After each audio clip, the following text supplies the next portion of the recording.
Hey there, welcome to the Marketing Happy Hour podcast, where each week we're learning career-defining advice, powerful social media strategies, unique creative tips, groundbreaking influencer marketing tactics, and more from marketing experts that represent some of the world's leading brands. Let's dive in. Grab a drink and join your hosts, Cassie and Erica, for this week's episode.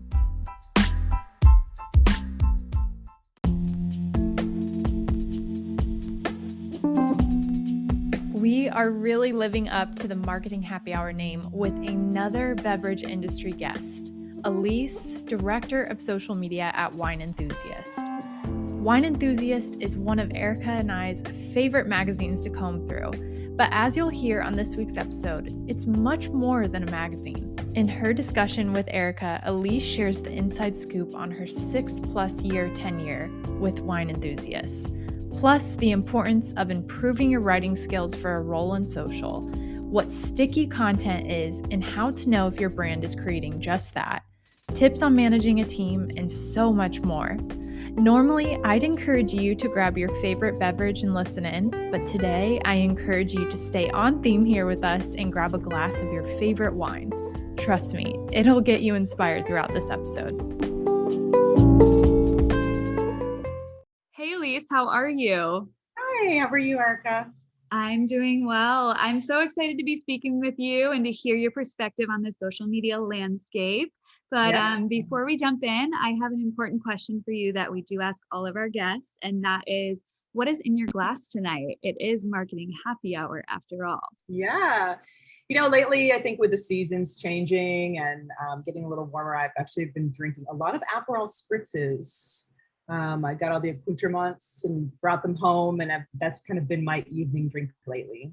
Oh my gosh, big fan of Aperol spritzes over here as well. I am just sipping on it. Ora Bora. It's a sparkling water, herbal sparkling water, and the flavor is basil berry. It's really good. I would definitely recommend. Yes. Yeah, absolutely. So I would love to hear a little bit about your background. Could you just tell us how your journey led you to Wine Enthusiast? And have you always been interested in wine, or was that, more developed once you joined Wine Enthusiast? Yeah. My path, like many others, has been pretty windy, to be honest. So when I was in school and college, social media really was just emerging. It was, you had to have, a college email address to join Facebook. It was totally new. No one really knew what it was going to be used for. It's just a way to connect. And I think it still is a way to connect, but it really wasn't something that I could have envisioned for my career, to be in social media or in wine, really. So that was sort of the beginning of the end. I think for me, my career path was super windy. I moved out to California and it sort of started to where I got introduced into wine a little bit more. I moved out there after college.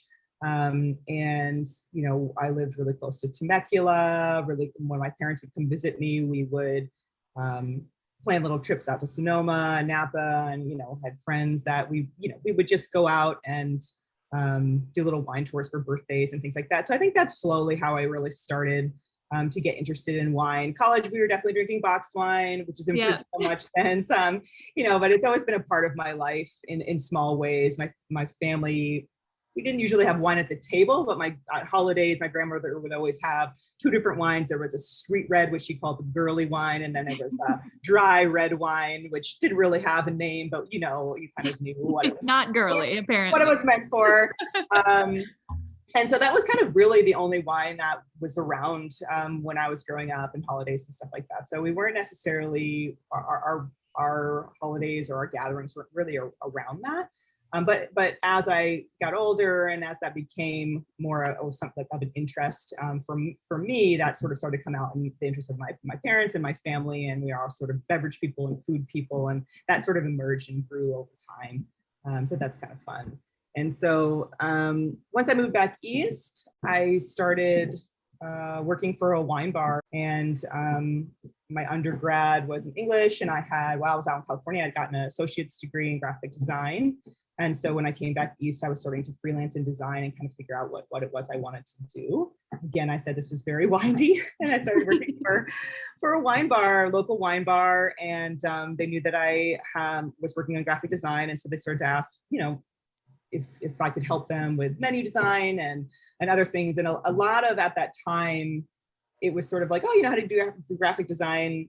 Do you know how to use Facebook? And it was sort of like this idea that it was the same thing to some. And so obviously we know now it's not quite the same, but there's a lot of similar skills. So, I have background in photography and graphic design and creative writing for my undergrad. And so there was all of these little things that made me the right fit to start to help them with Facebook and help smaller businesses with their social media. And that's sort of how I sort of got my start in working in this local wine bar, helping local businesses and the wine bar I was working for, help them grow on social media and connect with local consumers.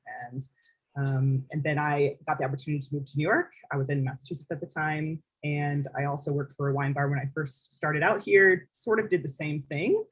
And that is what led me to Wine Enthusiast. So it's very windy. I never imagined myself here, but I'm really grateful to be here and to be with this company and to working for Wine Enthusiast and really applying all of my background and skills and experience. It all, really came together eventually. Yeah, absolutely. That's amazing. I feel like you said, every path is so windy these days that it's no longer the old days where you would stick with a company for 30, 40 years and that's the only place you ever worked. And, you work up that corporate ladder. Now it's, all sorts of different paths are out there that you can take. And I think that's a valuable takeaway for sure. My undergrad was also in English. So I'm just wondering off the cuff here, how do you think skills that you acquired with your English degree translated to social media and the marketing world? Yeah, it was a little different. I think that, communications at the communications degree and English degree were sort of looked at as like a similar degree, but really in the end, they really weren't. English was sort of something you went into if you wanted to be a writer or a teacher. And I wasn't really looking to do either at the time. Mm-hmm. And so, but I do think I was really interested in creative writing and poetry. And I really do think that in the end has really helped me in caption writing and social media and marketing. Yep. It's really helped me to be a little bit more creative with my verbiage and my words and to really understand that, language and all the different ways you can say the same thing. And so I really value that is the degree that I chose. And in the end, there was time where I was like, where am I going with this? But it really did work out. And I think it really helps to give me that foundation and that support in working with language and working with creative, with headlines and social media copy and ads and all those different areas. Yeah, I definitely identify with that. I chose English because it was the fastest path to graduation for me. Sure. I was just like, how do I get there? I want to get out and get some real world experience. So, and I definitely have seen how the skills that I did develop in my program have really translated really well to what I do now with caption writing and email writing and all the writing that I do on a daily basis that you don't really think about when you're thinking about social. I mean, you see pretty pictures and like, strategy, but with those pretty pictures, you do have to have some great copy. So it definitely has helped a lot. Yes, exactly. I think it's a really great foundation for social media. Definitely. And it actually kind of leads us into our next question here about brand voice. So how have you developed brand voice for Wine Enthusiast and brand positioning utilizing social media? Sure. So when I first started with Wine Enthusiast about 6 years ago, I came in and I think my main focuses at the time were just consistency, volume, and diversifying content. We had so much content that we were sitting on, that the editors and the writers were working on, and figuring out the best possible scheduling and the types of content that worked for us was a really important part of my initial role. And diversifying content, which could be anywhere from engagement style posts, question posts, to link preview posts where we're driving traffic, and then also covering events. We're out and about. We have reviewers, wine reviewers, and editors that live all over the world. So being able to connect our audience with them in whatever they were doing was really important as well. So those were my first major pushes to help Wine Enthusiasts begin to find their voice and position on social media. And something that I also instilled and tried to apply was this concept of write like you talk. If you wouldn't describe a product, so we also have an e-commerce side to our company, and if you wouldn't describe a product or an article topic to a friend like that, why would you put it in a caption? Sure. So I think it's really important to write like you talk. We are an authority in our space. Wine Enthusiast is an authority in our space, but it's important to us that we're approachable too. So how can we be casual and inviting while also sharing expertise in a thoughtful and scholarly manner? And so we try to avoid it, especially in social captioning, at least. We try to avoid using esoteric verbiage when it isn't needed. Obviously there's a lot of scientific words that we do need to use because wine is very, scientific based. We do try to just make it a little bit more approachable when we speak about the content. And we also write from the reader's perspective. We try to make it relatable. Ask yourself why someone might be interested in this topic or this product, and how would they apply it and use it in their everyday life, and then pull descriptors and language together that would resonate with those scenarios in real life scenario for them. Yeah, absolutely. That's so great. That's a great way to go about that. And just to backtrack a little bit for maybe our audience members who don't know exactly what Wine Enthusiast has to offer and what they do.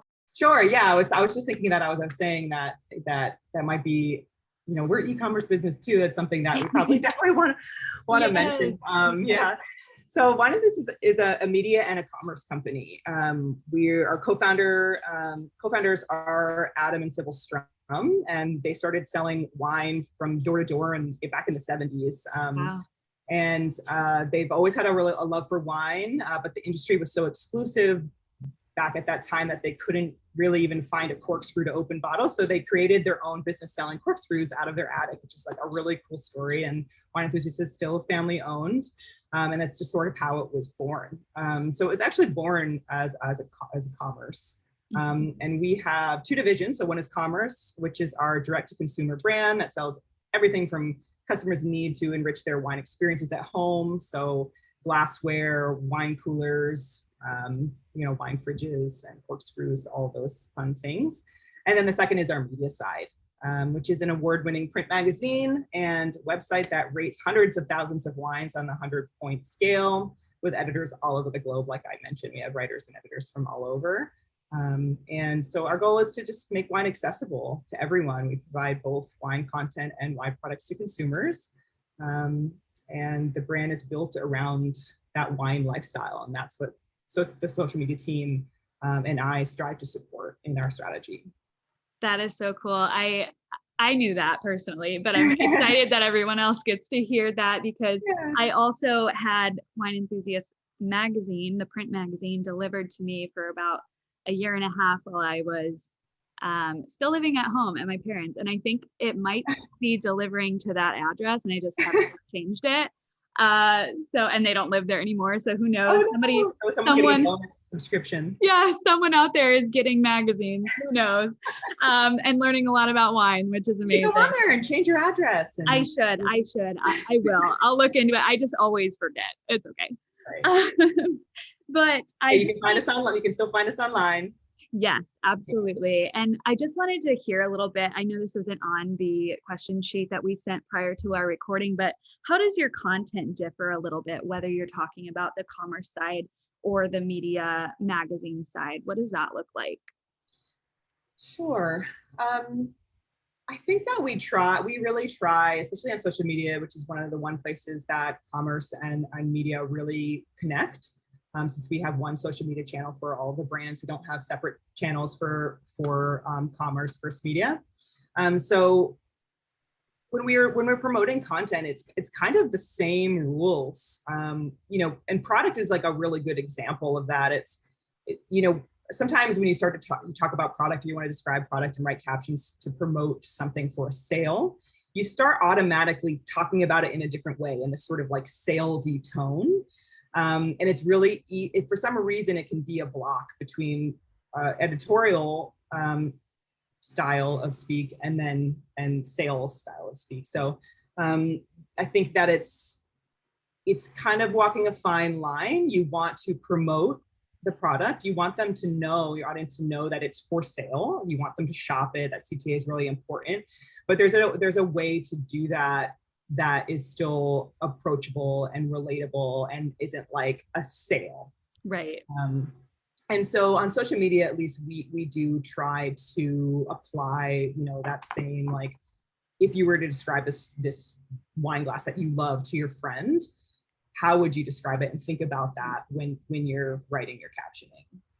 Because for the most part, you wouldn't be talking about the scientific ways or like that this wine glass was made, or or in the kiln, or all these different things, or if it was handmade or glass blown, or all these different things. You wouldn't necessarily talk about that. There are important details in the quality of your purchase. But how can you're using a wine glass in your everyday setting? So there's probably elements and pieces that you would share that are more valuable to someone in the buying process. Yeah, absolutely. Like, I look for glasses that aren't going to break easily. Or I look for glasses that are going to fit in my cupboards, in my my small New York apartment. So there's always those elements that are really important. I want to know that my money is going to a product that I love, and that is a luxury product, and it's well made, and I also want it to fit in my everyday life. And I think your captioning and your language applies in the same way. Yeah, definitely. I definitely agree with that. And I think it's all about balance too, because you do want to have that element of, hey, the whole point of this is to make you aware about our brand and have you purchase things, but we also want to relate to you and make it an experience that you want to keep coming back to, and you want to keep absorbing our content. So I totally agree with that. That's awesome. Yeah. And we know that social media has a lot of use cases. So how does Wine Enthusiast utilize social to increase brand awareness and drive website traffic, increase sales, and improve marketing efforts overall?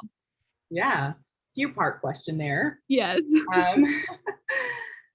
So something that I learned really young in one of my first jobs, which was often customer facing, was you're always on stage. Everyone is watching. And I think that really dictates, how you promote your brand, who you work with, the platforms that you use, voice tone, everything kind of goes into that theme.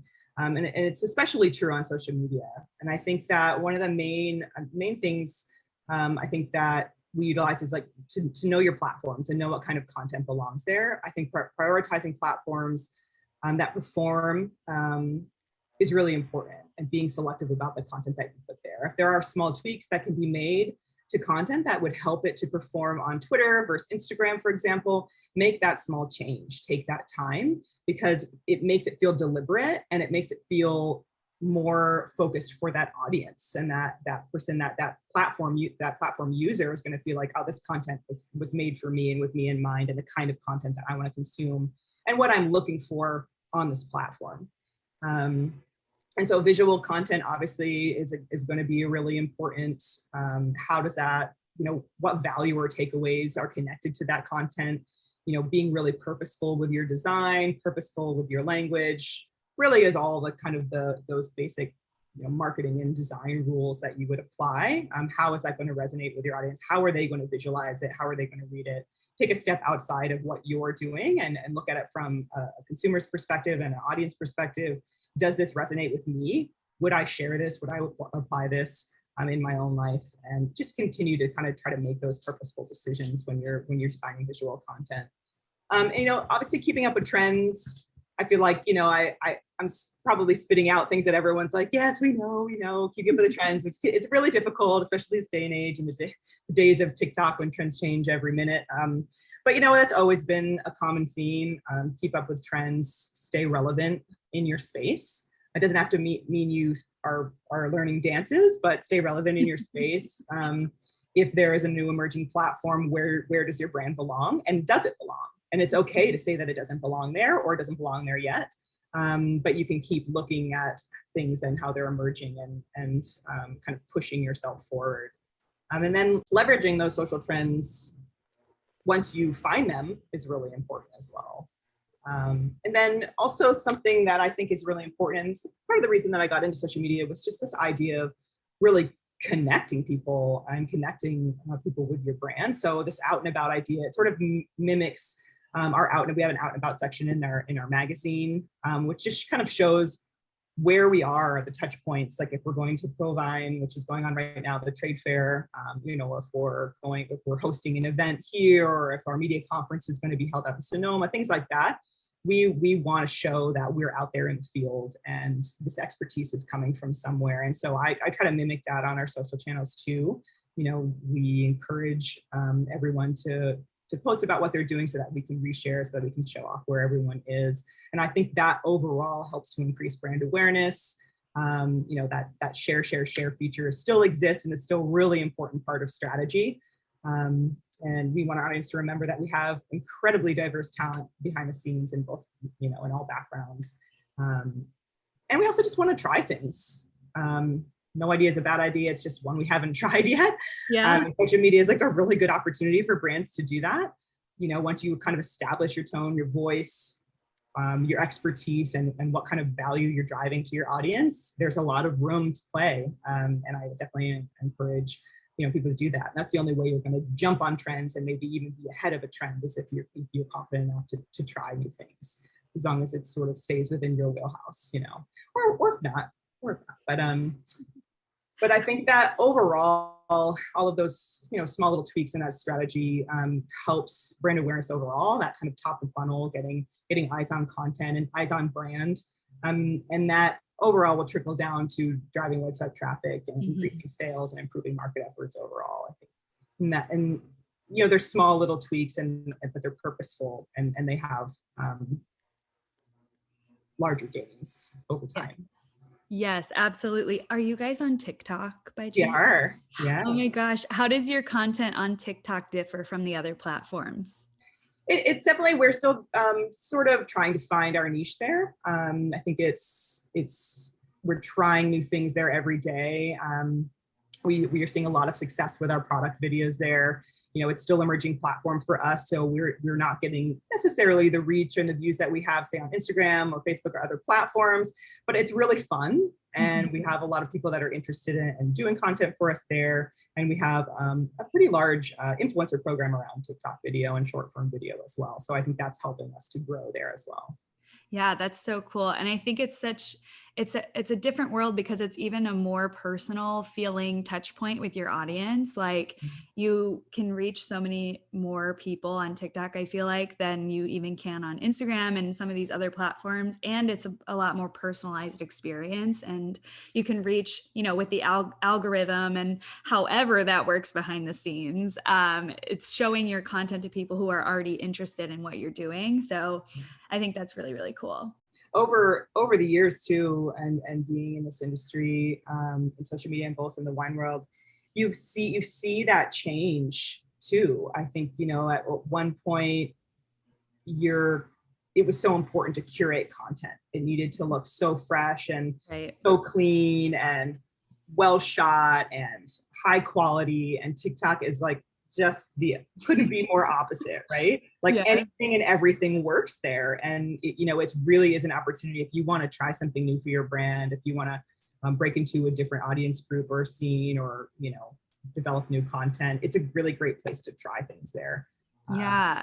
Definitely. And we had, I don't know if you're familiar with the Duolingo TikTok, but that one's just blowing up. And we had Zaria, who runs that, on one of our earlier seasons this past year.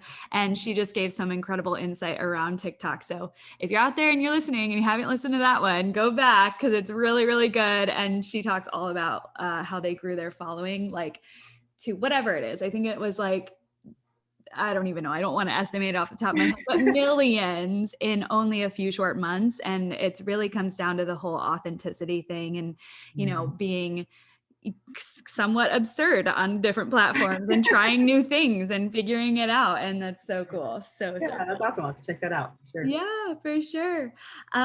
So going back to the question of, how you drive sales and website traffic and all those things via social, what are some KPIs that you would consider essential that you measure to be sure that you're reaching your goals? Mhm. Yeah, so it's changed a little bit, but our number one KPI has always been traffic for the most part. That's kind of that one place that we want to get you over to the site so you can experience more content, you can experience the products that we have available. So I would say traffic number one, and then engagement and reach are our two major KPIs also that help us to know that we're hitting that top funnel. We're engaging our audience, and we're continuing to reach more people. We still look a bit to some follower growth, especially on new platforms, but we focus mostly on nurturing our current audience and finding strategies that play to the algorithm, which in turn helps, reach more people and bring eyes on content. Yes, that's awesome. Yeah, you mentioned nurturing your current audience. I think that's so important to do and not just focus on getting more and more people over and, getting more people's eyes on your content. I think that's really important to still engage your current following. That's a great point. Mm-hmm. What are some unique ways to increase brand awareness aside from a consistent posting schedule and things like that? Yeah, I would say just get people talking about your brand. Is it a video trend you're hopping on, expertise you're bringing to the table, unique tone voice that gets you noticed? Are you providing shareable content that provides value? How sticky is that content? Would you want to share it with your network? I think that, I am kind of the mindset that the way social started was to connect people, and it's still at the core of that. And so making sure that the content that you're putting out and the conversations that you're starting in your engagement style posts, they resonate with your audience. Because that is, is just going to help you continue to bring in that brand awareness. Obviously volume, yes, and schedule is very important. But the content that you're placing into that schedule is definitely even more important. And I would say leveraging influencers, creator content is becoming a lot more mainstream now. And we've seen a lot of success with infographics, quote cards, text-based creatives as well, which I think is a pretty common now. But that was really a big game changer for us when we started to capitalize on that kind of content. Yeah, absolutely. Do you find that people are engaging more with that content? They're commenting on it and all of that? Yeah, we talk about traffic as being one of our main KPIs, but we found that I keep talking about that top of funnel. We're realizing that those engagement plays, especially with the algorithm, it really helps the overall health of our platform and sort of helps to continue to prioritize posts and bring people in. We now on some of our posts we have more comments than likes, which used to be totally unheard of, and it's really exciting to see. I mean, everyone who's on social media has a voice or wants a voice, and so engagement plays and asking the right questions and giving them an opportunity to comment and be a part of the conversation, I think is incredibly important. And people in the wine space, that they have opinions about wine, so it's sort of like, what question can we ask that's really going to get people talking? Everyone's answer is so diverse. Everyone who drinks wine is so diverse. So all that background is really important for how we nurture our audience and nurture our content. So. Absolutely. Do you guys use any social listening tools to kind of see what people are interested in hearing more about, or what questions that you could be posing that would inspire the best engagement? Yeah, our strategies changed a little bit over the years, but we did use a social listening tool that would just sort of help us to see what's out there and what kind of conversations are around certain topics that might help influence articles that we want to write, or develop content for social media, or it helps us to just prioritize content we probably have already covered, maybe this topic that we haven't shared it on social media for a long time, shared it on our channels. So we do use social listening tools to sort of see what conversation is going on out there. If there's any trends, drink trends, wine trends, or general industry trends that either we have a gap in content that we need to fill, or that we have and we just haven't been, pushing out and we want to reprioritize. Yeah, definitely. That's awesome. We've talked a lot about your current social media strategies and things like that, but I would love to hear your perspective on the future of social media. We know that video is king right now, like we discussed with TikTok and all of that, but they also recently on Instagram announced that they are bringing NFTs to the platform, and there's all sorts of releases every day, new news about social media. So I would just love to hear, how do you see social evolving in the future? Sure. Yeah, I mean, it's infinite. Social media has just changed so much. Even in the short, 7 or 8 years that I've been really focusing on it.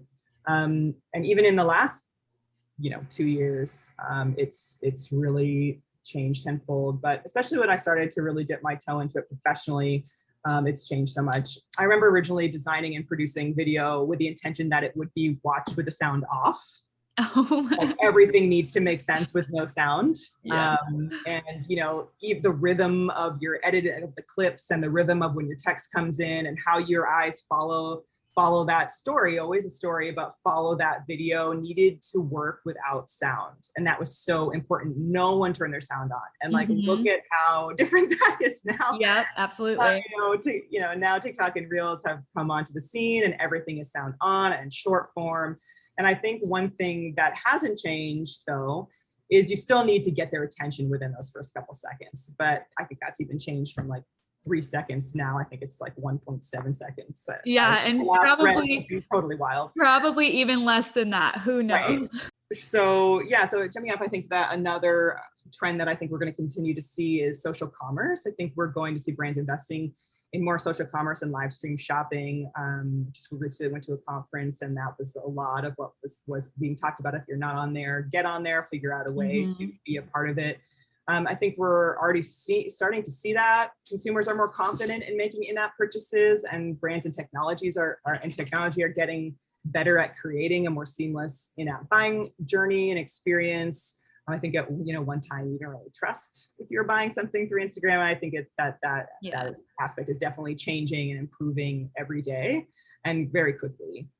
And I think that another thing that we're definitely seeing is the creator economy. It's maturing faster by the day, and brands working with more micro influencers to garner higher engagement rates. Even smaller influencers like those micro influencers are launching their own apparel brands, which goes back to the social commerce bit of it. So everyone's doing it, as they say, but it is a great way to expand your reach and connect with your audience as well. And I also think that especially in the last couple of years, but I think it's been an undertone going on, but attitudes towards brands and company behavior is changing, and brand transparency is more important to consumers than ever. So I won't go too far down that rabbit hole, but I think that social media is a gathering place after all, and people talk, and incidents can arise quickly, and they can be difficult to prepare for. So updating your strategy to include effective community guidelines and communication action plans to mitigate those situations is going to be really important as you grow your brand on social media, or as you begin your brand's journey on social media.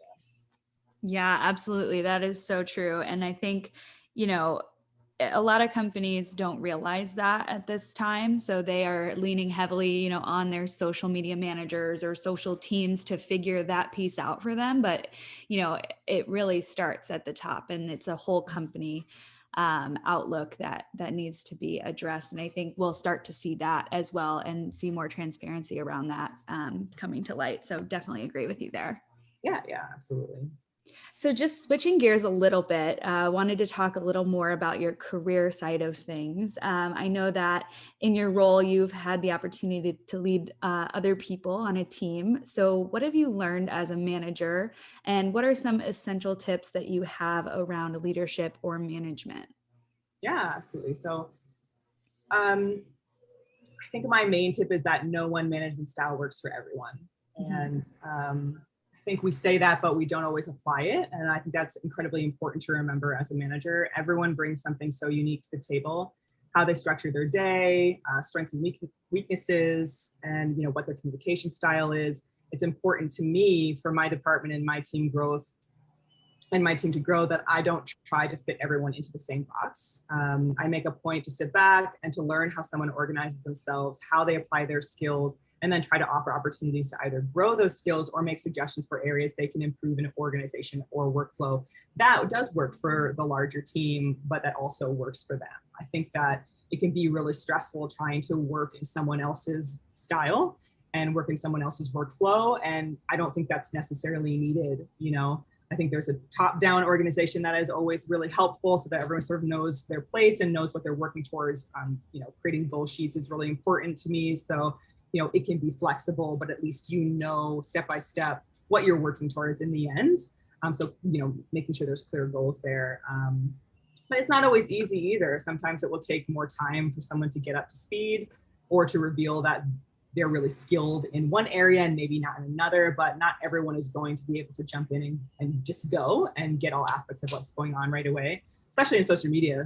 Social media, I mean, just runs the gamut of skills and things and the areas that it touches. So remembering that you hired them for a reason, and how can you best draw that skill and confidence out of them, or sometimes redirect that skill or confidence to help your, you know, your bottom line or your end goals.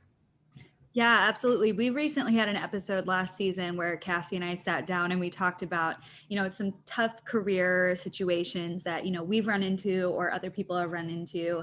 And we talked a little bit about, you know, how to ask your manager for something that you need, whether that's a raise or, you know, more time to complete a project or things along those lines. I'd love to hear your perspective on that, how to have a, you know, maybe it's what you think is a tough or intimidating conversation with your manager. How do you approach that, or how should one approach that? Yeah, I mean, I think that if you're able to kind of put down, I'm maybe this is my English background, but I'd say put it in writing. I think sometimes, you know, especially that sounds like a difficult scenario for maybe everyone. And it can be uncomfortable and there could be some emotion there. And so I think writing down, you know, your sort of a summary or a task list of like what you're working on, and kind of keeping track of the project you're working on, the skills that you're applying, the new things that you're learning, and being able to sort of have a library to say, I'm working on this new initiative. These are the challenges that I've run into. This is why, and these are the skills that I've learned, and those skills and, you know, things that I've picked up along the way are showing me that like we need some improvement here, or I won't be able to achieve this without this. I think that putting it in writing for yourself is really important. So you can organize your thoughts. You can really look at what you've done, and I think that gives you some confidence when you start listing out all the skills you've learned, all the tasks you've done, or you've worked on, and, you know, projects that you've accomplished and achieved. It's really great to look at for yourself so that you feel prepared and confident in yourself when you go to that manager to ask for what you need, or you know, to give examples of why you need that and what you're looking for. So that's what I would recommend. Put it in writing, start there, put together kind of, you know, an outline, a plan of what you want to talk about, and then support it. I mean, it's totally an English paper outline, right? But it's really important to apply. So I guess I got a lot from English degree. There you go. See, it circles right back to the beginning of our conversation. No, I think that's incredible advice. And I think a lot more people like need to hear that. So I hope there's a lot of people listening to this who are taking notes right now, because that's a really good way to do it. And I think, you know, that's something that I didn't learn for a long time. I was just like, I'm doing so much, but it's hard to communicate that, you know? Yeah. So I think having that paper trail, or just like having it written down, and so you can communicate effectively your needs or whatever it is that you might need is really important. So great advice. Thank you for that. Yeah. And then I know I'm assuming that you have had to hire team members. So what is that process like, and what would you say makes a great candidate? So I find the process to be really exciting. Mm-hmm. You're getting to expand the talent you get to work with, and give someone the opportunity to become a part of what you're building, or even to be a part of their career choice and their career path is such an honor to me. It's also a sign that you're growing as a company and as a department, which is also super exciting. You know, when I started with Wine Enthusiast, the social media team was a team of one. It was just me at the time. And so the fact that I've been able to build this team and bring on really talented, you know, people and to expand what we're able to do for the brand and what we're able to do for the company as a whole has been really, really exciting. I think it can also be stressful. You know, there's steps that go into hiring, writing the perfect job description that really illustrates what your needs are, but allowing room for growth and innovation. You know, try to work closely with the recruiter and our HR teams to, you know, make sure, you know, we're in line with who we're looking for and what we're looking for. And they do a great job of sending resumes that are a good fit for us and a good fit for the brand and the company as a whole. But yeah, I mean, overall, it can be a tough process, you know, and you're managing people's expectations and skills, and you're trying to ask the right questions to make sure you're giving that person the best chance to provide to you, you know, their skills and putting their front forward. You know, you have to, I feel like I'm not the best interviewer. Yeah. But I don't do it. I feel like I'm always like, what did I just say? I don't even know what I just said. Did that make sense? And so, you know, I recognize that in candidates, and when I start to see someone who's like not feeling confident or not feeling like they're putting their best self forward, like I try to continue to ask them questions that relax it, or try to that environment and that conversation so that I can see what that they can do. So I think it's a tough process for most people, on both sides, I think. Yeah, absolutely. I just recently had to go through that process to hire a coordinator, and it was daunting, and it was very time consuming. That's one thing I did not think about, how time consuming it was, because it was probably a 3-month process from, you know, identify, and this obviously varies company to company and, you know, however the HR department is structured, but from job description to posting it everywhere, to looking through the resumes, to figuring out who we want to interview and why, and, you know, presenting that, you know, to my boss and getting the approval, and then going ahead with the interviews, and then scheduling second interviews, and then projects, and then things like that, to the final hiring process. And I feel like it was rushed even in 3 months. So it is daunting. I totally agree with that. Yeah, it's an important decision for both parties. You want to get it right? You want someone who's really going to fit your team and fit your growth goals. And like I said, I like to be really open in style of work, as long as, like, you know, that they can get there and get that done, and as long as they're bringing a skill that is really what you're looking for. But, you know, in the second part of your question, what would you say makes a great candidate? For me, it's just diversity in all aspects: background, skills, interests, personality types. There's always something unique that everyone brings to the table, and always something I haven't thought of. And I'm sort of in awe of that. I'm really usually in awe of my team, like, oh yeah, we could do it better that way. Thanks for bringing that up. You know, I mean, I think that there's this idea that if you're considered an expert in something, that you just know all. And I think that no one is truly an expert in anything. There's always something to learn, and social media touches so many different parts of a company, and that those skills and that diversity of skills, most people that I know, like, that are in social media, have a very windy path like I do. Yeah. You know, started out really not knowing what we were going to do, got a second degree to try to figure out what you're going to do, didn't use that one either, and then eventually it all came together. And, you know, I even worked for a credit union for a time in my life out in California, and that was just simply because I needed a job. And they actually ended up supporting my graphic design degree. They paid for part of it. And so I think finding the right company and the right people to support you, and your goals and your career goals going forward is really important. So, and you'll get there, you know. And social media really does touches so many different things, and it's organized very differently in different companies. So your skill set, it might not just be social media or digital marketing specifically, but it probably fits in somewhere into what, you know, that industry is looking for. Absolutely. Do you have a favorite interview question that you like to ask, or not really? Oh man, put me on the spot. Gosh, I don't, I really don't. I think that I'm a pretty extroverted person. I think that I just look for a flow of conversation. Sure. I do. If I'm being completely honest, I don't have a specific question because, my questions change depending on that resume and who I'm talking to.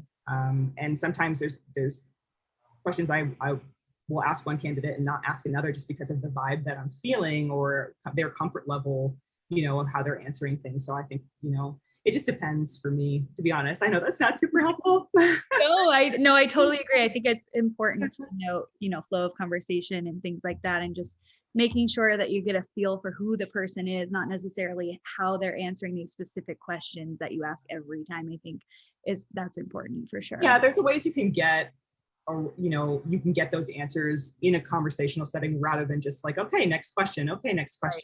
And I think those are the questions that sometimes that can be a little intimidating. Yeah. When you prepare to interview somewhere, you try to practice for all of these questions and they don't ask you any of the questions you practice, you're like, great. What are the typical ones? Like, what are your strengths and what are your weaknesses? Yeah. You're supposed to say that your weakness is actually like a disguised strength. No. No, I don't like that. Exactly the one that was popping into my head, the strengths and weaknesses. It's a tough one. Yeah. I know.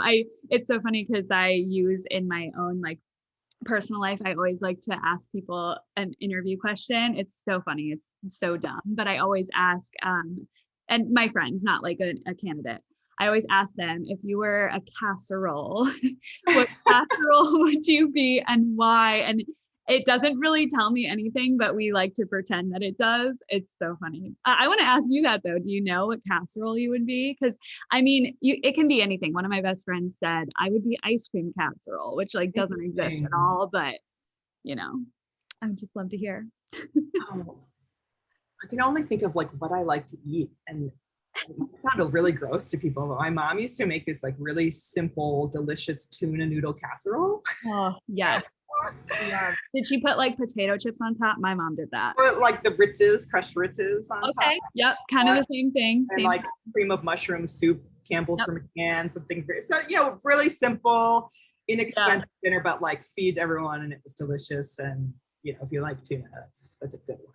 It is. That's a classic. Yeah. Yep. And it's comfortable. And I think honestly though, when people answer that question, it kind of does speak to their personality, because I can see how you would say tuna noodle casserole because your presence is very comforting. So I think that really makes sense. I don't know. Maybe I'm onto something here, or maybe it's just a dumb question that I like. Oh, I think it's a great question. I definitely ask, are you interested in wine or are you interested in beverages? It's not a requirement at all to work at Wine Enthusiast, but it definitely helps because all of the content is related, right, to the beverage world and the food world. So it's always good to know, you asked me today, what's in your glass, and that's sort of similar. Sure. Yeah, absolutely. I think that's great. Moving on to, you and where you see yourself in the future, what are your ultimate career goals now? You're in this management position and you're moving up. Where do you see yourself in about, everyone always says 5 years, but I know the future. This is also an interview question that you get a lot. Yeah, exactly. Not my favorite one either. It is hard to say. I think that my career and where I am now, it does come as a bit of a surprise still to me that I was able to hone my different experiences and skills. And, there was times where I wasn't really sure what I was going to do. When I went into bartending, it was a job that was it was like an ends to a means to do more design work. And it ended up actually, when I worked for this wine bar, bartending, I went into management from there and learned so much more about wine, and really started to learn the craft and how people talk about wine, and sort of this need that, people don't really know how to talk about wine. They don't know how to tell you what kind of wine they want. Mm-hmm. And so I started in this front of the house, just having conversations about, well, if you like this, maybe you'll like this, and kind of filling that need. And I think it's hard for me to say exactly what my career is to go necessarily. I love what I'm doing and where I'm at. And I think that if I can continue on this path of continuing to find, different skills and different things that I can expand upon. When I came in, I had a really strong, wine experience, understanding of the food and beverage world, a design background and an English background. And now I'm working, on partnerships and working. I have a little analytics and business acumen that I need to learn, that I had to learn over time. And, going back to hires, I make sure to hire people that I can learn from too, that, they can bring something different to the table, because everyone comes to social media with a different background in a different vein. So I think that I'd love to just continue to hone in on how social media connects and how that brand can connect with the outside world. And that's sort of what got me into social media to begin with, and continue to be creative in that way.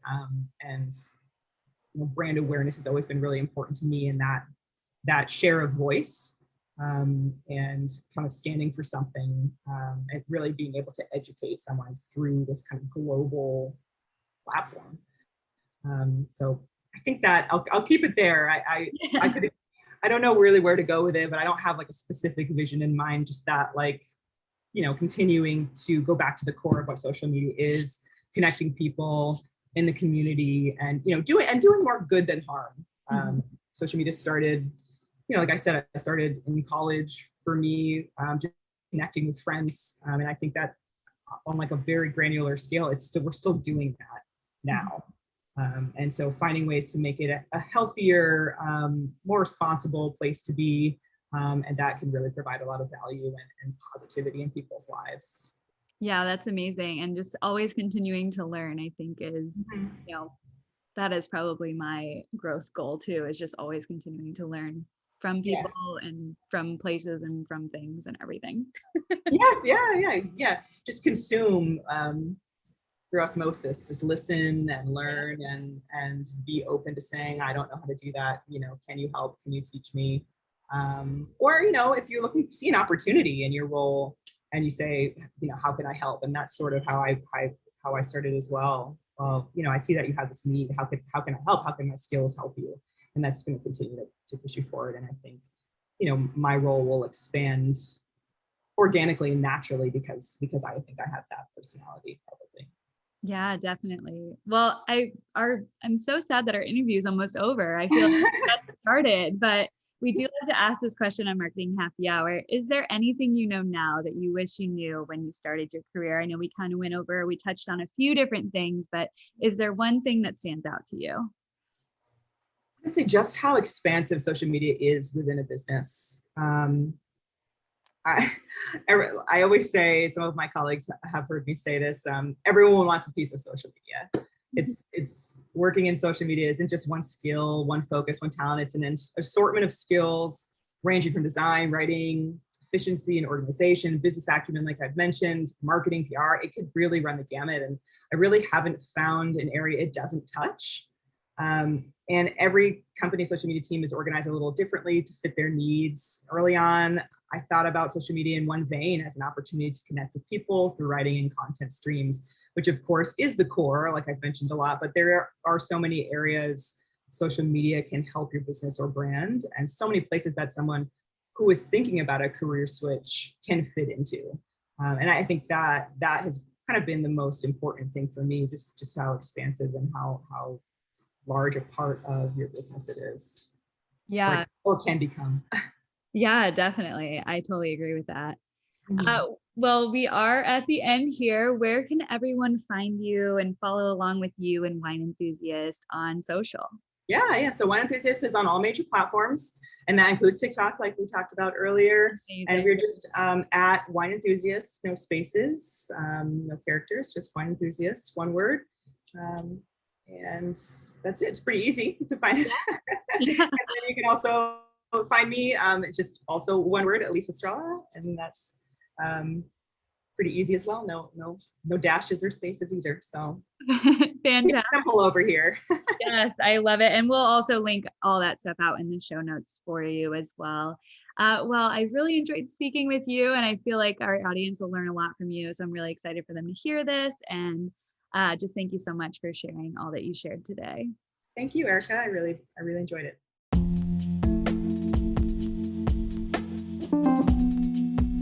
Thanks to Elyse for joining us this week, and thank you for listening. We'd love to hear your feedback about this episode. Leave us your thoughts in the review section of your favorite podcast platform. Don't forget to follow along with us on social media on Instagram and our favorite, LinkedIn. As a matter of fact, Erica and I recently launched a LinkedIn newsletter chock full of great marketing tips, listener spotlights, product highlights, and more. We'd love for you to check it out. In the meantime, we'll see you next week.